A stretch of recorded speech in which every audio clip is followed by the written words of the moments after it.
할렐루야, 만왕의 왕 되신 하나님 높여 찬양합니다. 오늘 이 아침도 주님이 우리와 함께 하심을 기대합시다. 주님 안에서, 예수 안에서 믿음으로 걸어갈 때 우리 안에 새 일을 행하시는 하나님, 우리를 선하게 인도하시는 하나님, 제 길에서 구원하여 주시고 성령으로 충만케 채워주신 그 하나님으로 오늘 우리가 나아갈 수 있을 것입니다. 함께 기도하고 말씀 가운데 거합시다. 6월 5일 월요일 아침 예배 성삼위 하나님께 올려드립니다. 오늘 하나님의 말씀은 레위기 21장 1절부터 15절까지입니다. 레위기 21장 1절부터 15절까지입니다. 여호와께서 모세에게 이르시되 아론의 자손 제사장들에게 말하여 이르라. 그의 백성 중에서 죽은 자를 만짐으로 말미암아 스스로를 더럽히지 말려니와 그의 살부치인 그의 어머니나 그의 아버지나 그의 아들이나 그의 딸이나 그의 형제나 출가하지 아니한 처녀인 그의 자매로 말미암서는 몸을 더럽힐 수 있느니라. 제사장은 그의 백성의 어른인즉 자신을 더럽혀 속되게 하지 말지니라. 제사장들은 머리털을 깎아 대머리 같게 하지 말며 자기의 수염 양쪽을 깎지 말며 살을 베지 말고 그들의 하나님께 대하여 거룩하고 그들의 하나님의 이름을 욕되게 하지 말 것이며 그들은 여호와의 화제 곧 그들의 하나님의 음식을 드리는 자인즉 거룩할 것이니라. 그들은 부정한 창녀나 이혼당한 여인을 취하지 말지니 이는 그가 여호와 하나님께 거룩함이니이다. 너는 그를 거룩히 여기라. 그는 내 하나님의 음식을 드림이니이다. 너는 그를 거룩히 여기라. 너희를 거룩하게 하는 나 여호와는 거룩함이니라. 어떤 제사장들의 딸이든지 행음하여 자신을 속되게 하며 그의 아버지를 속되게 함이니 그를 불사를 지니라. 자신의 형제 중 관유로 부음을 받고 위임되어 그 예복을 입은 대제사장은 그의 머리를 풀지 말며 그의 옷을 찢지 말며 어떤 시체든지 가까이 하지 말지니 그의 부모로 말미암서도 더러워지게 하지 말며 그 성소에서 나오지 말며 그의 하나님 성소를 속되게 하지 말라. 이는 하나님께서 상별하신 관유가 그 위에 있음이니이다. 나는 여호와이니라. 그는 처녀를 데려다가 아내를 삼을지니 과부나 이혼당한 여자나 창녀짓을 하는 더러운 여인을 취하지 말고 자기 백성 중에서 처녀를 취하여 아내를 삼아 그의 자손이 그의 백성 중에서 속되게 하지 말지니 나는 그를 거룩하게 하는 여호와입니다. 아멘. 하나님의 말씀입니다. 아론의 자손 제사장들은 스스로를 더럽히지 말고 생활 속에서 규례대로 자신을 거룩하게 해야 합니다.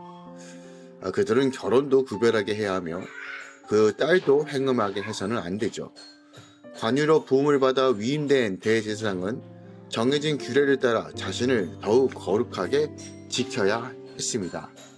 오늘 본문은요, 이젠 그 전까지 20장까지는 백성들에 대한 어떤 성결과 정결, 거룩에 대한 규례였다라면 이제 21장부터는 레위인들, 제사장들, 그리고 하나님의 일을 감당하는 이들의 바로 인원, 직계 가족까지의 모든 규례들을 담고 있어요. 특별하게 오늘 제사장들이 인척을 제외한 직계 가족들의 시체에 가까이 하지 는 것을 허락하셨던 것과는 달리 특별히 대제사장에게는 그것마저도 엄격히 금지하고 있는 사실을 우리는 볼 수 있습니다. 그러니까 일반인들에게는요, 어떻게 보면 직계 가족에 대한 시체를 가까이 할 수 있도록 허락했는데 대제사장은 그것들을 할 수가 없는 거예요. 그러니까 훨씬 더 엄격한 성결을 요구하고 있는 거예요. 그것은 그가 부정하여져서 하나님의 일을 중단하면 성소의 예배가 중단될 뿐만 아니라 온 백성을 대신하여 속죄할 자가 없기 때문입니다. 그러니까 그만큼 레위인들, 특히 제사장들에게 거룩과 성결은 더 큰 기준을 요구하셨다는 거예요. 너무나 당연한 거죠. 리더십, 특히 하나님과 백성을 이어가는 이 대제사장들에게 더 거룩한 것을 요구함으로써 하나님의 온전하신, 하나님의 거룩과 하나님의 분명한 그 메시지와 은혜가 그의 백성들에게 전달되기 위해서는 바로 이 대제사장들의 거룩이 요구되었다는 것이에요. 그러니까 대제사장은 하나님과의 다른 사람을 위해 자기를 철저하게 희생시켜야 했다는 것이에요. 이런 영적인 맥락에서 여전히 교회 안에 레위인들이 얼마나 더 거룩하고 성별해야 되는지, 또한 성도들은 레위인들, 특히 목회자들의 거룩과 성별을 위해서 중보하고 기도해 줘야 될 부르심과 사명이 있다는 것을 오늘 이 본문을 통해서 우리가 확인해 볼 수 있다는 겁니다. 오늘 본문을 절별로 좀 살펴보겠습니다. 먼저 1절부터 6절까지는 장례식에서 지킬 거룩에 대한 이야기입니다. 제사장들은 하나님께 제물을 드리는 거룩한 이 직무를 맡았기에 자신을 거룩하게 해야 했어요.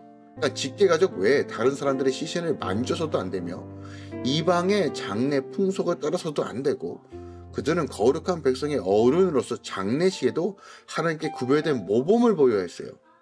자, 이것은 세상의 빛과 소금의 왕같은 제사장으로서 우리가 어떠한 삶을 살아야 하는지, 그래서 분명히 보여줍니다. 그러니까 성도는요, 장례식에서도 어떤 인본적인 관습이 아니라 사랑과 섬김과 말씀을 나눔으로써 다시 한번 분명한 하나님의 복음을 증거할 수 있어야 되고, 구별됨을 통해서 다시 한번 하나님의 나라를 세워갈 의무가 있다는 것도 오늘 본문을 통해서 우리가 알 수 있다는 거죠.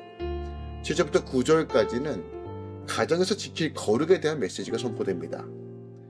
가정의 시작은 결혼에서부터 시작되죠. 그러니까 하나님은 제사장이 창녀나 이혼당한 여인, 즉 간음한 여인과 결혼하는 것을 금하십니다. 또한 제사장의 딸이 결혼의 울타리를 넘어 행음하면 불사르라고 명하십니다. 제사장의 아들은 이미 행음을 금한 법의 구속을 받기에 여기서는 딸에 대한 명령만 추가된 것이에요. 20장 10절에서 21절에 이미 아들에 대한 행음에 대한 메시지가 전달됐죠.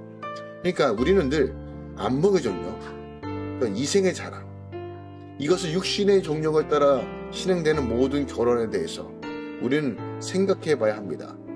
하나님께서 결혼을 허락해 주신 본질적인 목적은 행복이 아니라 거룩임을 기억합니다. 거룩으로 온전해질 때, 함께 그 거룩을 씨름하여 함께 가정을 이루고 가정을 세워갈 때 하나님께서는 그 가운데서 하나님의 온전하심을 부어주시겠다는 언약적 약속이 오늘 본문 말씀에서 우리가 확인해 볼 수 있다는 거예요. 10절부터 15절까지 대제사장의 거룩에 대한 이야기입니다. 그러니까 대제사장은 백성을 대표하여 지성소에 들어가기 때문에 다른 제사장보다 훨씬 더 엄한 규율이 적용됩니다. 특별히 제작된 관유로 부음을 받아 위임되죠. 제사장의 직무가 무거운 만큼 머리와 의복, 행실에서 자신을 엄격하게 구별해야 됩니다. 하지만 대제사장을 거룩하게 하는 것은 그의 행위가 아니죠. 하나님이 거룩하게 하시니 그들이 거룩한 것입니다. 즉, 거룩은 내가 성취하는 것이 아니라 나를 거룩해 하시는 하나님께 나아갈 때 하나님께서 우리를 거룩해 하신다는 것이에요. 그러므로 우리가 늘 회개함으로, 말씀을 순종함으로 나아가는 것이 바로 성도의 거룩임을 본문 말씀은 우리에게 가르쳐주고 있다는 겁니다. 자, 그렇다면 오늘 본문 말씀 더 깊이 묵상하기 원하는데, 오늘 주목하기 원하는 것은 13절 말씀 주목하기 원합니다. 13절입니다. 그는 처녀를 데려다가 아내를 삼을지라라고 말해요. 그러니까 대제사장이 어떻게 가정을 꾸릴 것인가에 대해서 어떤 메시지를 던지냐면 반드시 처녀를 취하여 아내를 취하라고 말합니다. 여기서 말하는 처녀는 단순하게 육체적인 뿐만 아니라 정신적으로도 어떤 구별된 순결한 여인을 뜻합니다. 이것이 영적으로 우리가 해석해야 돼요. 영적으로요. 자, 무엇을 의미하냐?